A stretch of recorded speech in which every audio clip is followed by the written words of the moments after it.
இந்த 50 ஆண்டு காலமாக பார்த்தோம். என்றைக்கு இவரை கழகத்தினுடைய பொதுச் செயலாளராக தேர்ந்தெடுத்தோமோ அன்றைக்கே இது ஒரு குடும்பத்தின் பிடியிலே சென்று விட்டது. இன்றைக்கு மாமன் என்கிறார், மச்சான் என்கிறார், பிள்ளை என்கிறார். யார் அவர்கள்? இந்த இயக்கத்துக்கு உழைத்தார்களா? பாடுபட்டார்களா? முதலில் உங்களை பொதுச் செயலாளர் ஆக்குவதற்கு அவருடைய பங்கு என்ன? அவருடைய பங்கு என்ன? இன்னைக்கு நீங்கள் பொதுச் செயலாளர் உங்களை நாங்கள் உட்கார வைத்த பிறகுதான் இவர்கள் எல்லாம் உங்களுக்கு கண்ணு தெரிகிறதா? ஆனால் இப்படி இந்த இயக்கம் இன்று வரை இதுவரை இன்றைக்கு அவர் பேட்டி கொடுக்கின்ற போது கூட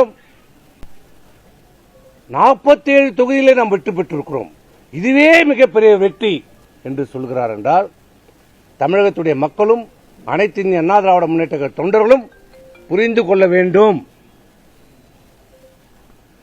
அம்மா அவர்கள் இரண்டாவது முறையாக புரட்சித் தலைவர் அவர்கள் வெற்றி பெற்ற பிறகு தொடர் வெற்றி. அந்த வெற்றியை இதுவரைக்கும் தமிழ்நாடு அரசியலிலே எந்த தலைவரும் இதுவரை பெறவில்லை.